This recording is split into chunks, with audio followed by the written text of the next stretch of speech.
যা ভেবেছিলাম তাই। ও সত্যি ঠেলা চালিয়ে হাতে খুব ব্যথা লেগেছে। ইস, কিভাবে ওর হাতে ফোসকা পড়ে গেছে। বেচারা নিশ্চয়ই খুব কষ্ট পাচ্ছে। কি গো, আমি জানি খুব কষ্ট পাচ্ছ তুমি, কিন্তু আমি কি করব? আমি কি করে যাব তোমার কাছে? তোমার কাছে যাওয়ার সব রাস্তাই যে বন্ধ হয়ে গেছে, আমি কি করে যাব? আর কাল কি হবে? আচ্ছা, কাল কি ও আদৌ ওয়ার্কশপে আসবে?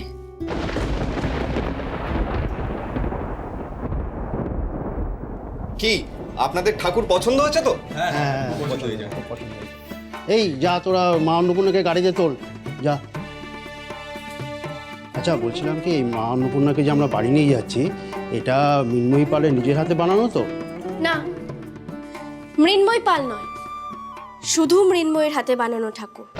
যে হাতে আমি কাঠামো বেঁধেছি, যে হাতে দিয়েছি মাটি, সে আপনি যাই বলুন, স্বামীর পরিচয় তো মেয়েদের আসল পরিচয়।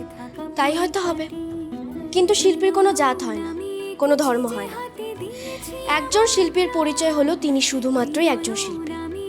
পদবিটা তো আরম্ভর মাত্র, তাই ওটা আমি ছেড়ে দিয়েছি। ও, তাহলে তাহলে আমি চাই সবাই আমার শিল্প মানে কাজটাকে সম্মান করুক, পদবিটাকে না। নমস্কার। আমরা আসছি তাহলে। হ্যাঁ, নমস্কার।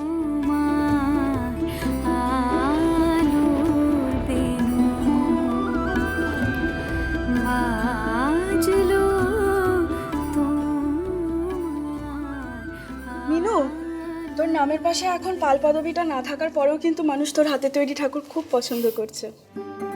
আমিও সেটাই চাই, তো সবাই আমার শিল্পটাকে সম্মান করুক, পদবিটাকে না। সন্ধ্যাদা, তুমি বসো না। দাঁড়াও পরেশ দা, উনি এখানে কাজ শিখতে এসেছেন, বসতে আসেন। কাজ শিখতে এখানে? হ্যাঁ, কি কাজ শিখবে? এখানে যে কাজ হয় সেই কাজ।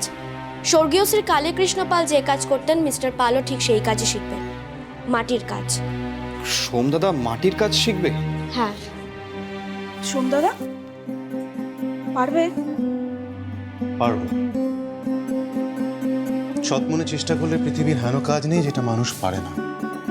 সোমদাদা, তোমাকে আগে কাঠামো বাঁধা শিখতে হবে। হ্যাঁ, প্রথমে কাঠামোতে মাটি লাগানো শিখতে হবে। মিস্টার পাল, এই যে কাঠামো আর এই হলো মাটি। মাটিতে জল দিয়ে মাটিটাকে নরম করুন, তারপর সেটা কাঠামোয় লাগাবেন। ঠিক আছে, নিন কাজটা শুরু করুন, আমি দেখছি। শুরু করুন। ঠিক আছে।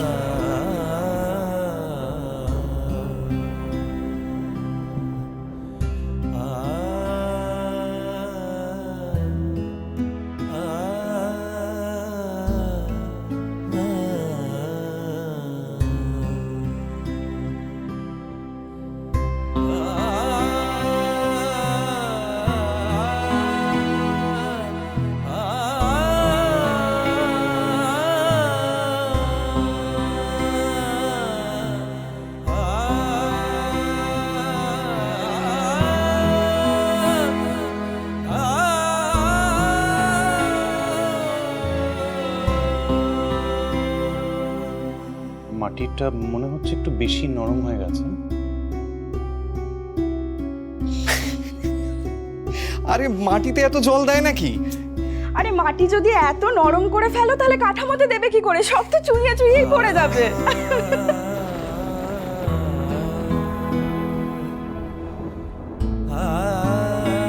ওরা ওকে নিয়ে হাসাহাসি করছে। না না, এটা একদম ঠিক হচ্ছে না। এতে ওর আত্মসম্মানে আঘাত লাগবে, আর আমি শিওর এতে প্রথম দিনই ওর মনোবল ভেঙে যেতে পারে, কাজের ওপর থেকে মন উঠে যেতে পারে। তুলি, পরেশদা, তোমরা যাও। তোমরা গিয়ে কাঠামোর জন্য সমান মাপে দড়ি আর কাঠগুলো কেটে রাখো। আচ্ছা ঠিক আছে। দেখুন মিস্টার পাল, এটা হলো মূর্তি গড়ার মাটি, তাই এই মাটিতে এমনভাবে জল ঢালতে হবে যাতে মাটির প্রত্যেকটা কণায় কণায় সমানভাবে জল পৌঁছে যায়। আর এটাও খেয়াল রাখতে হবে মাটি যাতে আবার বেশি কাদা কাদা না হয়ে যায়। নিন, জলটা ঢালুন।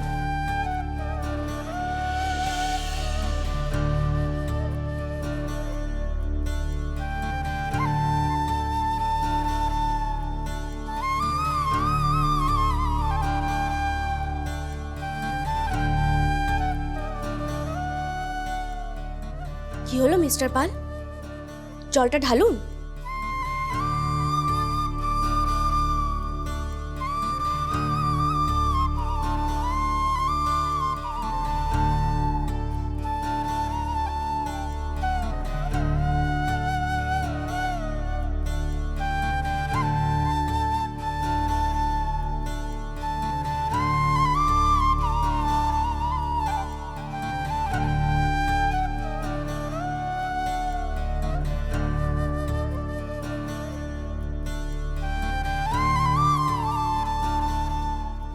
মিস্টার পাল, কাজটা মন দিয়ে করুন। না মানে আসলে বিনু, জামার হাতাটা বারবার নেমে আসছে তো। এটা স্বর্গীয় শ্রী কালীকৃষ্ণ পালের ওয়ার্কশপ, কোনো ফ্যাশন প্যারেড নয়। না মানে আমি সিরিয়াসলি আমার শার্টটা শুধু। থাক, আর কোনো অজুহাত দিতে হবে না। দেখুন মিস্টার পাল, এখানে আমরা সারা দিন সারা রাত অনেক কষ্ট করে কাজটা করি, মাথার ঘাম পায়ে ফেলে কাজটা করি। তাই আপনার মতো বড় লোকের ছেলেদের এসব কাজ হবে না। আপনি যান, আপনি কি আরেকবার ভেবে দেখুন এই কাজটা আদৌ আপনি করতে পারবেন কিনা।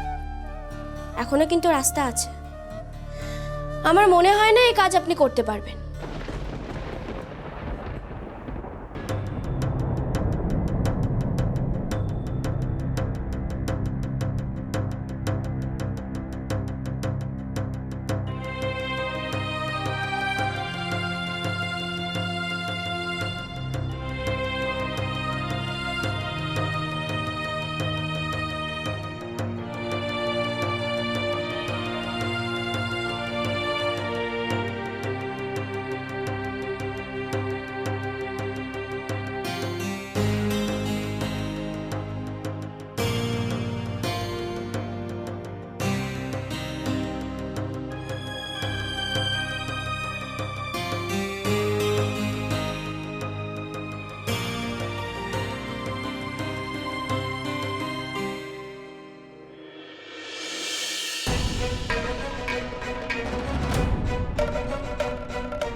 আমি জানি তুমি পারবে, ঠিক পারবে।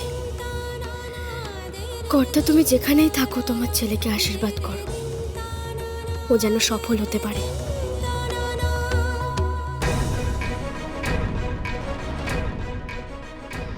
ইস, সোমদাদা তুমি তো পুরো ঘেমে গেছো। না না,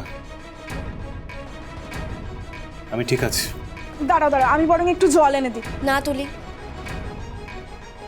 কিচ্ছু লাগবে না, ওনাকে মন দিয়ে কাজটা করতে দিন।